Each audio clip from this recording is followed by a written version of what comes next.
자, 이제 차고가 나왔네요. 차고는 동기차고 판례, 중요 부분인지 아닌지, 중대한 과실이 있는지 없는지, 입증 책임의 문제, 차고와 계약 해제, 차고와 담보 책임, 뭐 이런 것들에 대한 판례가 아주 중요하죠. 109조 중요 부분에 차고가 있을 때 취소할 수 있고요. 다만 피의자의 중대한 과실이 있을 때는 취소를 못하죠. 그러니까 중요 부분인지 아닌지, 중대한 과실이 있는지 없는지가 중요하죠.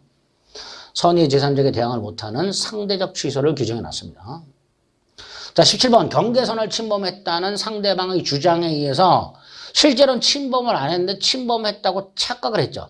상대방의 주장에 의한 착각이 있죠. 유발된 착오죠. 유발된 동기의 착오라고 합니다. 그리고 보상을 했어요. 그럼 당연히 유발된 동기의 착오니까 상대방의 강력한 주장에 의한 동기의 착오니까 결과적으로 유발된 동기의 착오 이렇게 연결되는 거죠. 원래 동기의 착오는 착오가 아니지만 유발된 동기의 착오, 표시되어 알려진 동기의 착오, 이건 착오가 될 수 있다고 그랬는데 판례에서 유발된이라는 말이 이렇게 감춰져 있는 거예요. 상대방의 경계선을 침범했다는 상대방의 강력한 주장에서 침범했다고 착각, 즉 유발된 동기의 착오 이렇게 연결이 되는 거죠. 따라서 착오가 되니까 취소할 수 있다 없다? 있다가 되겠죠. 있다. 유발된 동기의 착오로 이해하시면 됩니다. 참조를 봅니다. 땅을 샀어요. 공장 지려고. 그런데 법령상 제한으로 공장을 못 짓는다. 전형적인 동기의 착오입니다. 전형적인 동기의 착오. 동기의 착오라는 건 의사 표시는 일치해요. 갑소유 A 토지를 을이 사려고 생각을 하고 표시를 한 거예요. A 토지를 매수할 생각으로 A 토지를 팔아라고 표시한 거예요. 그러니까 을의 의사 표시는 일치해요. 그런데 을이 이 A 토지를 왜 사나? 왜? 이게 동기잖아요. 공장 지려고. 근데 공장을 못 짓는 땅이야. 그게 동기의 착오죠. A 토지를 매수할 생각으로 A 토지를 매수하였는데 의사 표시는 일치하는데 공장을 지을 수 없더라. 원래 의도한 목적, 이게 동기죠. 공장을 지으려고 샀는데 지을 수 없더라. 대표적인 동기의 착오가 될 겁니다. 원칙적으로 동기의 착오는 착오 아니죠. 그런데 2번 당사자사의 동기를 계약 내용으로 삼은 때 하나요. 계약 내용으로 삼았다는 건 표시를 해서 알려줬다라는 뜻이에요. 을이 왜 사? 공장을 지으려고 사. 근데 이거를 을이 갑에게 표시를 했어. 그래서 알려줬어, 갑에게. 이렇게 표시돼서 알려줬다라는 말을 우리 대법원이 갑과 을이 공장 짓는 것을 계약 내용으로 삼았다라고 표현을 하는 거예요. 이럴 땐 착오가 될 수 있다라는 거예요. 다만 더 나아가서 갑과 을 사이에 이 땅에다가 공장을 짓기로 하자라고 합의까지 이루어질 필요는 없죠. 다시 한번 을이 공장을 지려고 땅을 산다는 것을 갑에게 표시해서 갑에게 알려지기만 하면 돼요. 더 나아가서 합의까지는 필요가 없다라는 거죠. 여기서 표시해서 알려졌다는 말을 뭐라고 쓴다고요? 계약 내용으로 삼았다라고 표현을 하는 거예요.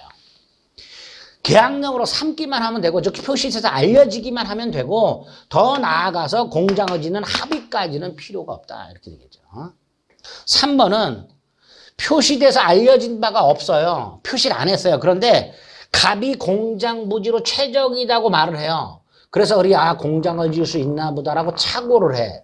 즉 상대방에 의해서 유발된 동기의 착오. 이것도 착오가 될 수 있죠. 그래서 2번 동기의 착오가 상대방에서 유발되었다면 표시되지 않았다 하더라도 중요분의 착오가 될 수 있다죠. 될 수 있다는데 판례는 문구가 어떻게 나오냐면 중요분의 착오가 될 수 없는 것은 아니다가 판례 문구예요. 중요분의 착오가 될 수 없는 것은 아니다 바꾸면 중요분의 착오가 될 수 있다. 이렇게 옳은 지문이 되겠죠. 4번은 내가 A 토지를 갖고 있는데 이걸 국가에 증여할 필요가 없어요. 그런데 공무원이 잘못 말을 한 거야. 이 땅은 국가에 증여해야 되는 땅이다. 기부 체납해야 되는 땅이다. 당신이 이 땅을 개발하려면 요만큼은 기부 체납해야 된다. 그래서 갑이 기부 체납할 필요 없는, 증여할 필요가 없는 땅을 공무원의 잘못된 설명에 따라서 증여를 했단 말이죠. A 토지를 증여할 필요가 없는데 A 토지를 증여했으니까 결과적으로 동기착오인데 상대방이 국가, 즉 공무원에서 유발됐죠.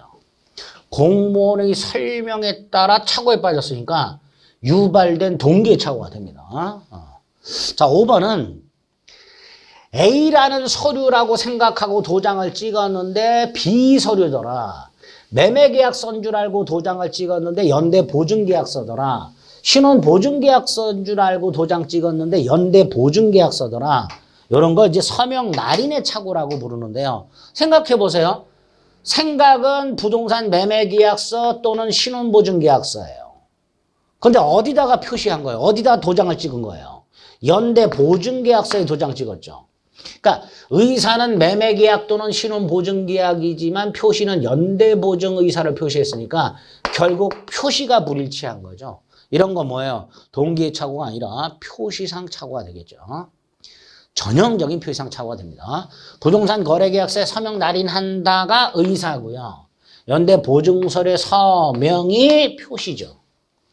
의사 표시가 불일치하는 전형적인 표시상 착오입니다. 동기 착오 아닙니다. 이거는.